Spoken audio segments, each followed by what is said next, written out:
Assalamualaikum warahmatullahi wabarakatuh. Saya Muhammad Bayaki, mahasiswa baru Universitas Teknokrat Indonesia, NPM 2531104. Ingin mempresentasikan tugas akhir mata kuliah Pendidikan Agama, yaitu tentang materi ekonomi Islam. Langsung saja ke materinya, yaitu yang pertama, pengertian ekonomi Islam. Ekonomi Islam adalah suatu cabang ilmu pengetahuan yang berupa untuk memandang, menganalisis, dan akhirnya menyelesaikan permasalahan ekonomi dengan cara-cara Islami atau cara-cara yang didasarkan atas ajaran Islam, yaitu berlandaskan Al-Quran dan Sunnah Nabi. Selanjutnya ada definisi ekonomi Islam. Apa sih itu definisi ekonomi Islam? Definisi ekonomi Islam adalah ilmu sosial yang mempelajari masalah ekonomi masyarakat yang diilhami oleh nilai-nilai Islam atau manan.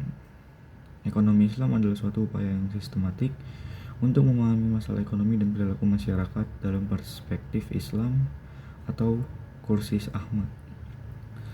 Ekonomi Islam adalah tanggapan para pemikir Muslim atas berbagai tantangan ekonomi. Dalam hal ini didasarkan pada Quran dan Sunnah di samping dan pengalaman. Selanjutnya, ekonomi Islam adalah suatu ilmu dan penerapan hukum syariah yang melindungi ketidakadilan dalam kaitan upaya pencapaian kesejahteraan manusia dan pelaksanaan ibadah kepada Allah. Selanjutnya ada tujuan ekonomi Islam, yaitu yang pertama, meningkatkan ekonomi lebih makmur, menciptakan ekonomi yang adil dan merata, mewujudkan perekonomian yang stabil, mewujudkan perekonomian yang serasi, mewujudkan perekonomian yang menjamin kemerdekaan produksi, dan yang terakhir, menciptakan ekonomi umat yang mandiri. Lalu ada prinsip atau nilai dasar ekonomi Islam, yaitu ada tauhid, keadilan, kenabian, ma'at atau hasil, sidik atau jujur, amanah atau dipercaya, fatonah atau cerdas, tablik dan atau menyampaikan. Lalu ada lembaga-lembaga ekonomi Islam di Indonesia: Bank Umum Syariah, Asuransi Syariah, Lembaga Gadai, BMT atau Baitul Ma'al wa Tamil, dan Pasar Modal Syariah. Perbankan Syariah yaitu perbankan syariah, lalu ke bank syariah untuk Bank Umum Syariah dan bank pembiayaan rakyat syariah. Terus untuk bank umum konvensialnya yaitu ada 2, unit usaha dan sistem konvensial. Lalu ada pengertian bank syariah. Bank syariah ini adalah bank yang melaksanakan kegiatan usaha secara konvensial atau berdasarkan prinsip usaha syariah yang dalam kegiatannya memberikan jasa dalam lintas pembayaran. Kemudian ada prinsip syariah. Pasal 1 butir 13 Undang-Undang Nomor 10 Tahun 1998. Prinsip syariah adalah aturan perjanjian berdasarkan hukum Islam antara bank dan pihak lain untuk penyimpanan dana dan atau pembiayaan kegiatan usaha atau kegiatan lainnya yang dinyatakan sesuai dengan syariah. 5 prinsip bank syariah. Yang pertama ada prinsip bagi hasil atau mudharabah. Lalu yang kedua ada penyertaan modal atau musyarakah. Lalu yang ketiga ada prinsip jual beli barang dengan memperoleh kegiatan. Dan yang keempat, pembiayaan barang modal berdasarkan prinsip sewa murni tanpa pilihan atau ijarah. Dan yang terakhir, pilihan pemindahan kepemilikan atas barang yang disewa dari pihak bank oleh pihak lain, ijarah wa itikna. Lalu ada peran bank syariah. Peran bank syariah yaitu bank turut berperan dalam menunjang pembangunan ekonomi bangsa Indonesia, terutama melalui upaya peningkatan peranan pengusaha muslim dalam perekonomian nasional dan tidak bertindak sebagai katalisator sebagai pengembangan lembaga-lembaga keuangan syariah di Indonesia. Dan di sini ada fungsi bank syariah.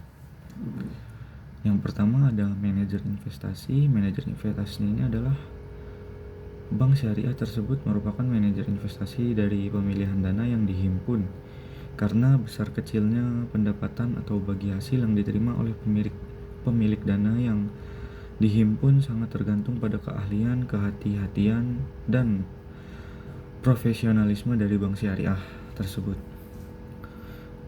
Kemudian ada jasa keuangan. Bank-bank Islam juga menawarkan berbagai jasa-jasa keuangan lainnya untuk memperoleh imbalan atas dasar agensi, kontrak, atau sewa. Contohnya meliputi letter of guarantee, wire transfer, letter of credit, dan lain-lain. Lalu ada investor. Investor yang sesuai dengan syariah tersebut meliputi akad murabahah, sewa menyewa atau leasing, musyarakah akad, mudarabah, akad salam atau istinah, pembentukan perusahaan atau akuisisi, pengadalian atau kepentingan lain dalam rangka mendirikan perusahaan, memperdagangkan produk dan investasi, atau memperdagangkan saham yang dapat diperjualbelikan. Lalu ada fungsi sosial. Konsep perbankan Islam mengharuskan bank-bank Islam memberikan pelayanan sosial, apakah melalui dana QR atau pinjaman kebajikan atau zakat dan dana sumbangan sesuai prinsip-prinsip Islam. Lalu kajian terhadap asuransi. Pemahaman terhadap asuransi konvensional adalah haram yang terkandung dalam unsur gharar, maisir, dan riba. Unsur gharar terdapat pada bentuk akad atau perikatan yang melandasi penutupan polis. Akad yang terdapat pada asuransi konvensional dikategorikan sebagai akad tabaduli atau akad pertukaran, yaitu pertukaran pembayaran premi dengan uang pertanggungan. Unsur gharar ini juga pada sumber dana pembayaran klaim pada asuransi konvensional adalah tidak jelas asalnya. Unsur maisir terjadi apabila peserta asuransi atau pemegang polis membatalkan kontrak pada masa revising period. Ia tidak akan menerima kembali uang yang telah dibayarkan, kecuali sebagian kecil saja, biasanya kurang dari 5%. Kemudian yang terakhir ada unsur riba, terkandung dalam melakukan usaha dan investasi yang menggunakan sistem bunga, terutama oleh bank-bank konvensional dan funds manager companies.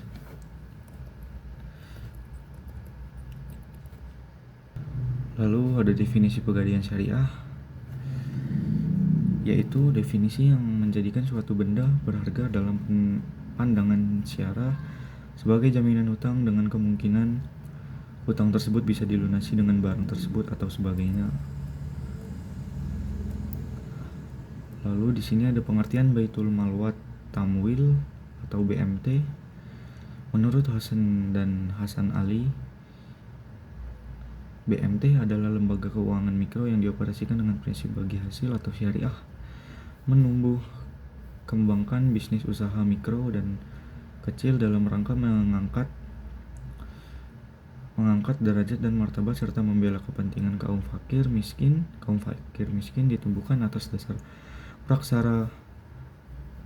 prakarsa dan modal awal dari tokoh-tokoh masyarakat setempat dengan berlandaskan pada sistem ekonomi yang salam, yaitu keselamatan atau berintikan keadilan, kedamaian, dan kesejahteraan.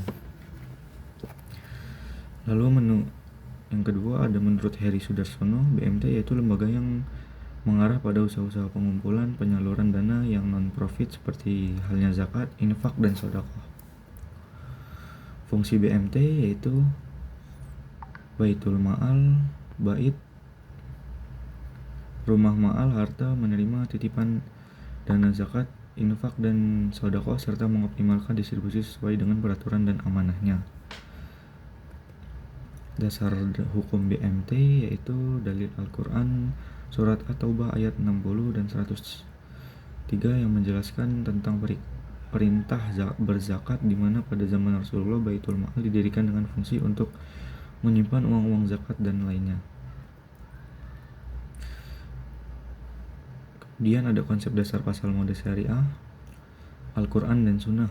Syariah hukum dan aturan yang berisi perintah dan larangan ditetapkan oleh Allah Subhanahu wa Ta'ala kepada hambanya. Kemudian yang terakhir ada prinsip pasar modal syariah. Pembiayaan dan investasi pada aset kegiatan usaha yang halal, spesifik, dan bermanfaat dilakukan dengan bagi hasil. Akad yang terjadi antara pemilik harta atau investor dengan pemilik usaha atau emiten dan tindakan maupun informasi yang diberikan pemilik usaha serta mekanisme pasar, bursa atau self-regulation organisasi lainnya tidak boleh menimbulkan keraguan yang menyebabkan kerugian. Investor dan emiten tidak boleh mengambil risiko melebihi kemampuan masyarakat yang dapat menimbulkan kerugian yang sebenarnya dapat dihindari. Dan yang terakhir ada investor, emiten maupun bursa dan self-regulation organization lainnya tidak boleh melakukan hal-hal yang menyebabkan gangguan yang disengaja atas mekanisme pasar, baik dari segala penawaran atau supply maupun dari segi permintaan. Sekian presentasi dari saya. Bila ada salah kata, mohon maaf. Saya Iri, wabillahi taufiq wal hidayah. Wassalamualaikum warahmatullahi wabarakatuh.